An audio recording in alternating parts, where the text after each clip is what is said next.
Agora esta chamada está sendo gravada. Olá, turma! Como é que vocês estão? Tudo bem com todo mundo? Estamos aqui de novo para a nossa aula de Direito Administrativo. É muito bom estar com vocês aqui, é muito legal.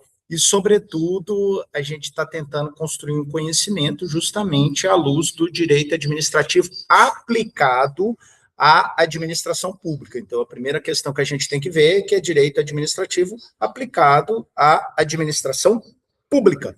E na primeira aula, vocês observaram que foi uma aula introdutória, que a gente falou o conceito de direito administrativo, as características do direito administrativo, sua aplicabilidade e, sobretudo, a sua interface com a administração pública. Então, a gente já começa a caminhar os primeiros passos justamente em direção a um conhecimento que a gente vai formular e vai aplicar depois, no futuro, nas devidas profissões de vocês. Sem mais delongas, vamos para a projeção dos slides, tá, gente? Então, é importante vocês estarem prontos para essa apresentação dos slides e, com isso, a gente dá continuidade aos nossos trabalhos.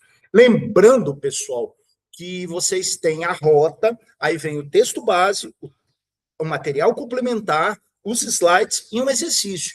Na primeira aula, nós colocamos um exercício valendo 0,5. E nessa aula não vai ser diferente, tá? Também nós vamos ter uma atividade que vai valer 0,5. Então, todo mundo ligado, todo mundo antenado a essas atividades. Espero que vocês estejam bem. Lembrando que a nossa aula anterior foi aula síncrona, e essa está sendo uma aula assíncrona, tá bom? Então, pessoal, deixa eu começar a apresentar os slides aqui para vocês, tá? Então, todo mundo acompanhando aí os slides, tá? Então, vamos lá. Vamos lá. Tá abrindo. Opa, abriu rápido aqui o negócio, hein? Então, abriu bem rápido. Então, vamos lá, pessoal. Deixa eu fechar aqui. Então, vamos lá. Acreditando que todo mundo está vendo aí, deixa eu ocultar aqui essa questão. Pronto. Então, vamos lá. Universidade Aberta do Brasil, Unitins, CAPES, é a capa. Professor Dr. Sérgio Roberto, o curso de vocês, bacharelados em Administração Pública, UAB, Unitins. Disciplina, Direito Administrativo. Tema da aula de hoje, organização da administração pública. Então, essa aula nós vamos nos debruçar sobre essa organização, administração direta, indireta, fundações, autarquias, tá? Então, ligado nessa aula. Feitas essas considerações, vamos para frente. Como eu falei, o objetivo dessa aula é distinguir o que é administração direta e administração indireta. Ao mesmo tempo, identificar o que é uma autarquia, uma empresa pública, sociedade de economia mista e fundações públicas, comparar o que é uma natureza jurídica, forma, finalidades e entidades. E reconhecer, sobretudo, a importância da descentralização para a atuação da administração pública do Estado. Lembrando, mais uma vez, que lá na disciplina Ciência Política, Sociologia, vocês viram o conceito de Estado burocrático, a burocracia de Weber. É um Estado hierarquizado, com normas estabelecidas, mas, sobretudo, com a teoria da impessoalidade. Então, vamos lá? Vamos para frente? Vamos lá. A gente já falou um pouquinho, mas vamos retomar. Conceito de administração pública, em sentido subjetivo e orgânico, corresponde ao conjunto de órgãos, entidades e agentes que exercem uma função administrativa. Sempre falar em administração pública, ela vai estar vinculada nesse espectro de órgãos e entidades. Mas também é importante a gente lembrar que a gente está falando dentro de um conceito de direito administrativo, tá, turma? Ligado aqui, hein? Direito administrativo. Que o direito administrativo é um ramo do direito. Então ela trabalha com essa perspectiva. E aí a gente tem que pensar que é um direito administrativo desenvolvido por quem? Pelo Estado. Tá? Então, o Estado que é essa perspectiva de materialização dessa atividade administrativa. Lembrando que Estado, quando a gente está falando de Estado, está falando de governo, tanto na esfera federal, estadual e municipal. Daí ele envolve também essa questão de serviços públicos, o poder de polícia. Gente, quando eu falei lá atrás, eu falei, olha, nós vamos ver uma aula sobre o poder de polícia. Nós estamos falando, não é o poder do aparato de segurança pública, não é disso, mas a administração pública enquanto discricionária, tá? Discricionária de normas, regulamentos, tá? Então, e de fiscalização. Isso, em síntese, é o poder de polícia. Essa discricionariedade que o Estado tem de dizer, olha, em tempo de Covid, estarão fechados os estabelecimentos e, se não fizerem, serão punidos, tá? Então, a gente pensa todas essas perspectivas à luz da Constituição Federal, das leis estaduais e da jurisprudência que regulamenta essa mesma administração pública. Dito isso, vamos lá. A estrutura administrativa, ela é organizada, mas de que forma? Então, nós vamos pensar enquanto um fluxograma. Tá? Fluxograma é organizado na administração para uma melhor otimização dos recursos e dos serviços. Então, olha só, na administração pública, essa perspectiva ela vai trazer a ideia da eficiência, principalmente no que couber as competências estatais. Então, o Estado ele tem que ser eficiente, ele não pode receber o erário público, e que é erário? Dinheiro, tá? Ele não pode receber as contribuições do coletivo e não ser eficiente. Ah, professor, mas eu não acredito. Olha, lá na minha cidade, no meu bairro, o postinho não funciona. Isso aí não se trata de uma questão de só ineficiência. Aí tem uns aspectos que a gente tem que são aspectos estruturantes, então a gente tem que ver todo esse elemento. Tá? Então, nesse momento, a gente não vai discutir isso, mas essa premissa é de um Estado eficiente. E esse Estado ele pode ter a característica de ser de centralidade, tá? E justamente haver uma determinação de uma pessoa que vai fazer esses aspectos de deliberação. Tá? Então, isso é um aspecto centralizador. Ou até mesmo uma descentralização, que é atribuída a uma pessoa jurídica que vai exercer, dentro de um escopo, as hipóteses legais e particulares para aquela questão. Tá? Então, isso é pensar isso. Então, a gente tem a centralização, a descentralização e a desconcentração. Eita, professor, agora enrolou. Calma, gente, vamos com calma. Então, a gente está falando apenas de conceitos aplicados ao direito administrativo e principalmente à administração pública. Uma atividade administrativa centralizada, pessoa. Uma atividade descentralizada, PJ, pessoa jurídica dentro do Estado, tá, gente? E desconcentração é as distribuições de competência entre órgãos da mesma pessoa jurídica. Dá para você dar um exemplo? Dá sim. Por exemplo, a questão da competência de educar cabe à Secretaria de Educação. A questão de Segurança Pública, Secretaria de Segurança Pública. Assistência Social, Secretaria de Assistência Social. E todos esses três órgãos que eu citei, estão dentro de uma estrutura governamental, uma única estrutura de governo que abarca educação, segurança e, no caso, assistência social, que eu citei. Claro?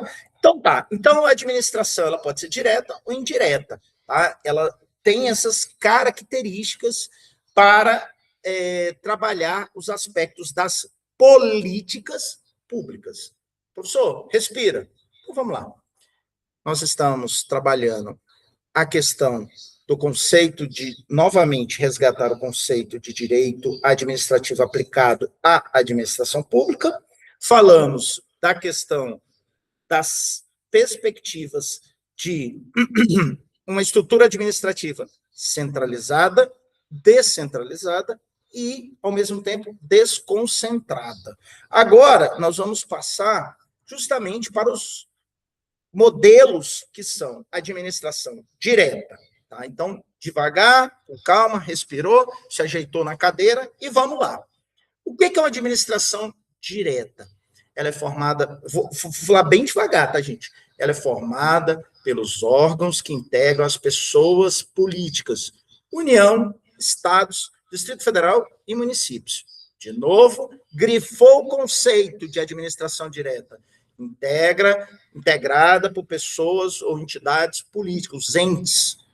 Os órgãos não possuem personalidade jurídica própria distinta da pessoa política que pertence. Por exemplo, então, um órgão, prestem atenção, vou dar um exemplo aqui, tá, gente? Vamos lá. Um órgão pertencente à federação, à União, tá? A União. Polícia Federal. A Polícia Federal, ela não tem personalidade jurídica própria, tá? Elas estão atreladas à União, tá? Nos estados, Polícia Militar. No município, Guarda Municipal. É um exemplo de órgão que está dentro da estrutura, tá? E que não possui personalidade jurídica própria. Ela não tem essa personalidade. Ah, então ela é pessoa física. Não, ela é pessoa jurídica, mas não de personalidade própria. Ela está vinculada. O que quer dizer isso em outras palavras? Existe um orçamento que ele é vinculado ou à União, ou ao Estado, ou aos municípios, e é distribuído aos órgãos ou secretarias a que eles têm vinculação. E, a partir disso, esses órgãos esses órgãos e essas personalidades jurídicas, eles fazem as suas ações. Tá? Aqui, no próprio slide, traz um exemplo. Os ministérios, as secretarias estaduais, municipais e demais órgãos administrativos. Vocês viram que eu dei o exemplo da Polícia Federal, mas a Polícia Federal, ela está vinculada ao Ministério da Justiça. A Polícia Militar, ela está vinculada à Secretaria de Segurança, tá? Na verdade, a Polícia Militar, ela está vinculada diretamente ao gabinete do governo. A polícia, as polícias municipais, ou as guardas municipais, elas estão vinculadas a uma secretaria municipal da guarda municipal. Tá? Então, esses são uns dos exemplos, estes são uns dos exemplos,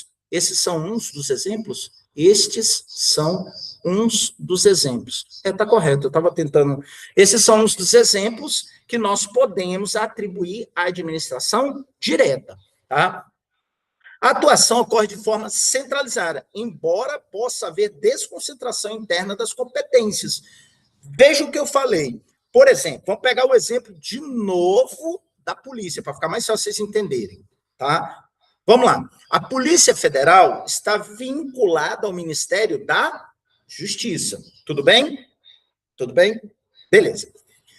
Aí, dentro dessa questão da Polícia Federal, ela está na perspectiva de competência das ações dentro do âmbito da Polícia Federal. Quando parte, por exemplo, o âmbito da questão das rodovias, Polícia Rodoviária Federal. Vejam que é uma desconcentração de competências.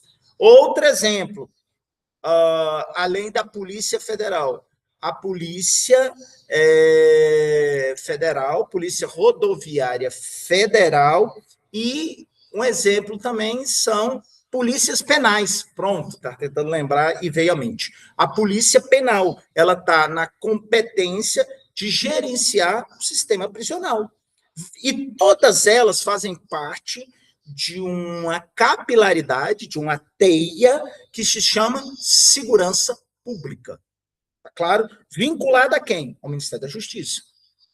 Tá? Ficou claro, pessoal? Então, a administração direta não tem personalidade jurídica e ela integra União, Estados, Distrito Federal e municípios. E aí as suas competências e atribuições são definidas ou pela Constituição, ou por leis ou atos organizacionais. Dito isso, vamos para a administração indireta. É composta por entidades com personalidade jurídica própria, criadas para desempenhar atividades administrativas, e desempenhar de forma descentralizada. Exemplo de administração indireta: autarquia, fundações públicas, empresas públicas e sociedades de economia mista. Professor, pode dar um exemplo de fundações públicas? Posso. Eu vou adiantar esse spoiler, mas eu volto já lá na frente, vai dar exemplo de cada um. Exemplo de fundação pública.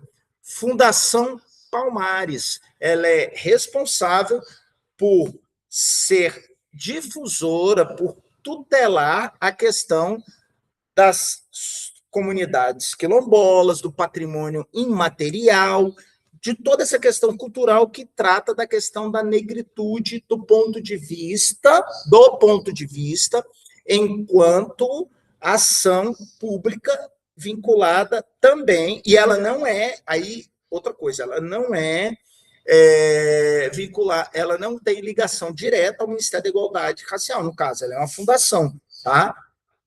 Ela possui patrimônio, competências e estruturas administrativas próprias. Ela quem? As autarquias, as fundações, as empresas públicas e as sociedades de economia mista, tá? Um ponto importante que a gente tem que destacar, ela tem uma vinculação com a administração direta para fins de supervisão e controle finalístico, e não subordinação hierárquica. Vamos entender isso aqui? Respira aí rapidinho, eu vou explicar, tá? Então, o que significa isso? Por exemplo, eu acabei de dar o exemplo da Fundação Palmares. A Fundação Palmares, ela é responsável por trabalhar essa perspectiva das populações quilombolas, do seu patrimônio material e imaterial, toda essa questão. Veja, o Estado tem que fiscalizar se está havendo essas ações finalísticas. O que são ações finalísticas? São ações executadas pelas diretorias. Por exemplo, uma diretoria de cultura e patrimônio quilombola. Ela está fazendo uma ação que atinja a população quilombola, ela está fazendo... Quem vai fiscalizar? O poder público. Então, veja que ela está vinculada à administração pública indiretamente para supervisão e controle finalístico. Mas não há subordinação hierárquica. Assim como eu disse que não há subordinação da Fundação Palmares ao Ministério da Igualdade Racial. Cada um é distinto. Tá? Então, foi um exemplo para que vocês pudessem compreender essa questão da perspectiva de não subordinação hierárquica. Beleza, pessoal? E aí a natureza jurídica de cada entidade influencia o regime jurídico aplicável. O que ele está falando isso? Por exemplo, as autarquias têm uma natureza jurídica. As fundações têm uma natureza jurídica. Empresas públicas têm uma natureza jurídica, tá? Sociedade de economia mista. Tá, deixa eu dar logo o spoiler para vocês entenderem isso. Tipo de sociedade de economia mista, Banco do Brasil. Ele tanto tem características de ações públicas quanto privadas, tá? Por exemplo, os servidores, eles passam por um processo seletivo, mas eles não são estatutários, eles são seletistas, tá? Eles têm o fundo de garantia, eles têm carteira assinada e toda essa perspectiva, tá? Já, presta atenção agora vem a Caixa Econômica Federal, ela é uma empresa pública, logo, ela tem um concurso público e os seus servidores são estatutários. Perceberam? Então, Caixa Econômica... mas os dois são bancos. É porque a Caixa Econômica Federal pertence à estrutura do governo. O Banco do Brasil pertence parte ao governo, parte aos acionistas que são de empresas privadas, tá? Só para vocês entenderem, então, essas características que cada natureza jurídica influencia o regime jurídico aplicado. Pessoas jurídicas de direito público. O que é isso? O que é uma pessoa? Vamos lá. A gente falou de administração direta, administração indireta, Agora, nós vamos falar pessoa jurídica de direito público. São entidades dotadas de personalidade jurídica próprias, predominantemente a um regime jurídico de direito público. Quem são essas pessoas jurídicas de direito público? União, estados, federal, municípios, autarquias e demais. O direito público, ele atinge tanto os estados, nesse caso, estados estrangeiros, pessoas regidas pelo direito internacional público. Ixi, agora eu não entendi mais nada. Não entendi mais nada, começou a falar em direito administrativo direto e indireto, agora já está falando em direito internacional, agora bugou minha cabeça. Calma, pessoal, vamos respirar. Nesse momento, o que significa direito internacional público e esse regime? Pensar o seguinte, as embaixadas, elas podem estar em estado estrangeiro, por exemplo, a embaixada do Brasil no Irã, só que todos os servidores que lá estão trabalhando estão submetidos tanto ao direito público brasileiro, né, ao seu ingresso, né, via Instituto Rio Branco, quanto ao direito internacional público. Quais são os direitos, quais são os deveres. Então, essa é uma perspectiva do direito público internacional. Tá? Uma das características, entre as características, né, da pessoa jurídica de direito público estão que ele é criado por lei, finalidade pública, competências legalmente definidas e sujeição dos controles públicos. Tá? Então, são essas as perspectivas. Professor, está meio confuso para mim. É porque, na verdade, gente, a gente está falando sobre um viés do direito. Então, como o direito ele tem uma característica positivada, o que é positivada? Está escrito conforme a lei, os regulamentos, a jurisprudência. Eu não tenho como fugir dessa questão, eu vou usar um termo, né, dogmática do direito, eu não tenho como fugir. Então, eu tenho que estar explicando desse viés, tá? E aí, gente, a gente começa a trazer esses elementos. O que são autarquias? Lembra que eu falei lá atrás? Bom, de forma conceitual, são pessoas jurídicas de direito públicos, integrantes da administração indiretas. São criadas diretamente por lei específica, possuem patrimônio próprio e capacidade de autoadministração nos limites da lei. Desempenham atividades típicas da administração pública e que demandam especialização e submetem-se ao regime jurídico de direito público. Professor, agora eu quero ver se você me dá um exemplo de autarquia. Unitins. A Unitins é uma autarquia estadual.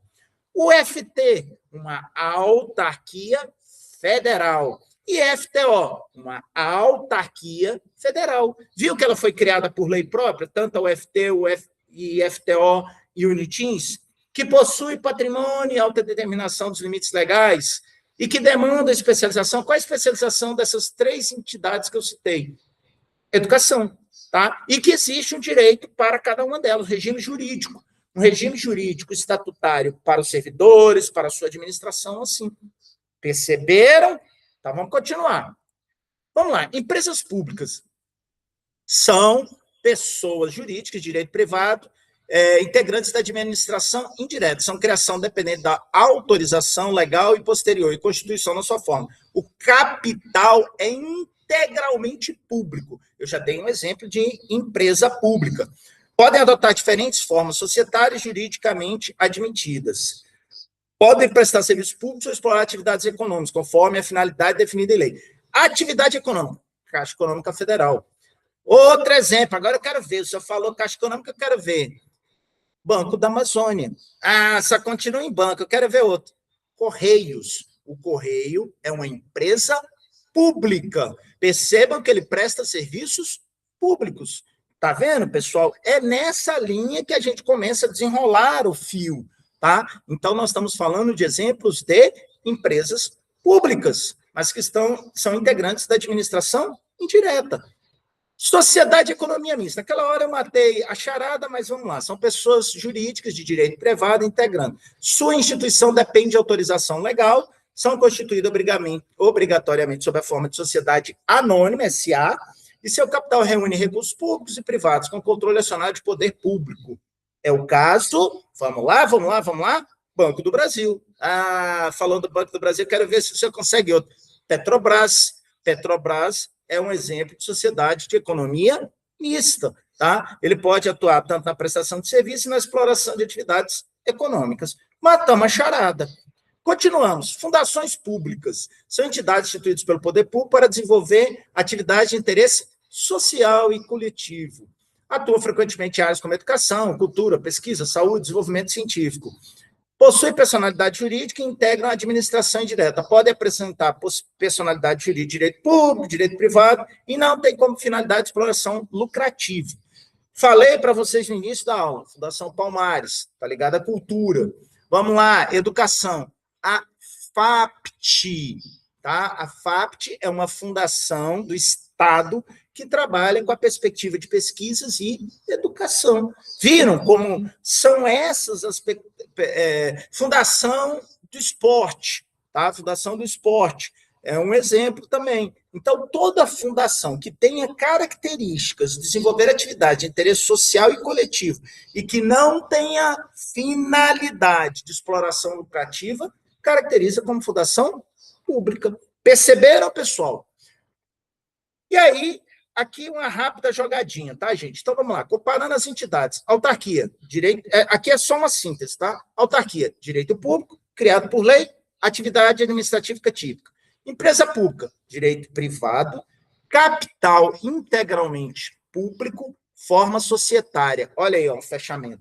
Sociedade economia mista, direito privado, capital público e privado. Sociedade anônima, Banco do Brasil. Tá, gente? Não esqueça o Banco do Brasil como sociedade de economia mista. Fundação pública, é aquela que eu já falei, Fundação Palmares, FAPT, tá? E todas essas integram a administração indireta, estão sujeitas aos princípios constitucionais da administração pública. Vamos lá. Se eles são entidades, eles possuem autonomia administrativa, mas não independência absoluta. Olha que coisa legal. Vamos pegar a Petrobras, gente, para vocês entenderem. Na Petrobras existe um conselho que é formado por acionistas, mas também representantes do poder público. E esses acionistas e representantes do poder público que formam o conselho da Petrobras é que definem os rumos que a Petrobras vai ter. Viu que ele não tem autonomia total, nem independência absoluta? Tá? Então, é importante isso, vocês entenderem. E isso vale para as outras também perspectivas de entidades da administração. Também estão vinculados à administração, tá? A grande administração direta, estados, União e municípios. Há um controle finalístico para ver se eles atingiram as metas, tá? E não há, em regra, relação hierárquica entre um órgão e um supervisor, tá? E aí, gente, aqui é aquela técnica mnemônica que eu expliquei para vocês, que é os princípios da administração pública. A LIMP, L-I-M-P-E, LIMP, legalidade, impessoalidade, moralidade, publicidade e eficiência. Está onde isso daí, professor? Artigo 37 da Constituição Federal, além dos outros dispositivos que estão nos estados e municípios, tá? E Distrito Federal, tá? Hoje eu fiquei falando muito, mas não falei do Distrito Federal. Então, é muito importante que vocês entendam toda essa perspectiva. Vamos fechando a aula, para a aula não ficar muito comprida? Então, vamos lá. Administração direta. Atuação por meio do órgão de pessoas políticas. Administração direta. Atuação descentralizada por entidades com personalidade jurídica. Autarquias e fundações públicas atendem à finalidade administrativa e social. A autarquia, professor, esqueci, autarquia, Unitins, tá? Lembre-se disso, autarquia. IFTO, autarquia. UFT, autarquia. Tá? Então, fica fácil lembrar essas questões a partir disso daí. Tá? Não esqueçam essas questões. Empresas públicas e sociedade de economia mista possuem personalidade de direito privado, com a diferença na composição do capital e da forma societária. Professor, esqueci de novo empresa pública. Correios, Caixa Econômica Federal, Sociedade de Economia Mista, Banco do Brasil, Petrobras, ficou claro? E quando, aí é importante também falar, gente, tá? Quando há um processo de privatização de muitas empresas que são públicas, não, o Estado, às vezes, também é controlador de ações ali, ele pode até ser o maior acionista. Então, quando há o processo de privatização, seja de energia, seja de telefonia, seja de fornecimento de água, o Estado também pode ser o maior acionista dentro daquela empresa, tá? Pode. Por que eu falei que pode? Pode ser que não, ele tem apenas uma fração dentro daquele processo, tá? Por que o Estado escolhe descentralizar determinadas atividades em vez de executá-las diretamente? Gente, vamos lá. Por N questões, entre as quais eu posso citar algumas, por exemplo, ausência de tecnologia, ausência de aparato suficiente para cumprir todas as metas. Então, é nesse cenário que o Estado descentraliza. E algumas descentralizações podem culminar, inclusive, essas ações políticas, políticas públicas, tá? Não é políticas partidárias, mas políticas públicas, que estão vinculadas à União, Estados e municípios. Rapidinho, só para fechar a aula mesmo, tá, gente? Vamos lá, rapidinho, concentra aqui. Um exemplo de descentralização. O Sistema Único de Saúde, ele é federado, mas ele tem a ação dentro dos estados e alguns municípios acoplam ele. Então, é um exemplo de descentralização da política pública de saúde. Tá? Então, é um exemplo clássico de descentralização. Tá bom? E aí, gente, a gente fecha essa aula. A aula foi cumprida, né, gente? Vamos que vamos. Mas é assim mesmo. Assim, às vezes a gente tem uma aula que ela é um pouquinho mais longa, mas é até por conta do conteúdo, às vezes, que a gente tem, que é muito complexo.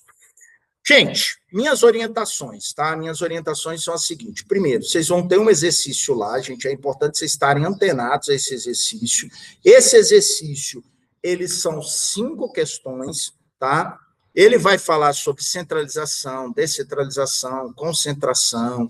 Ele vai trazer questões para vocês, A, B, C, D, E, tá?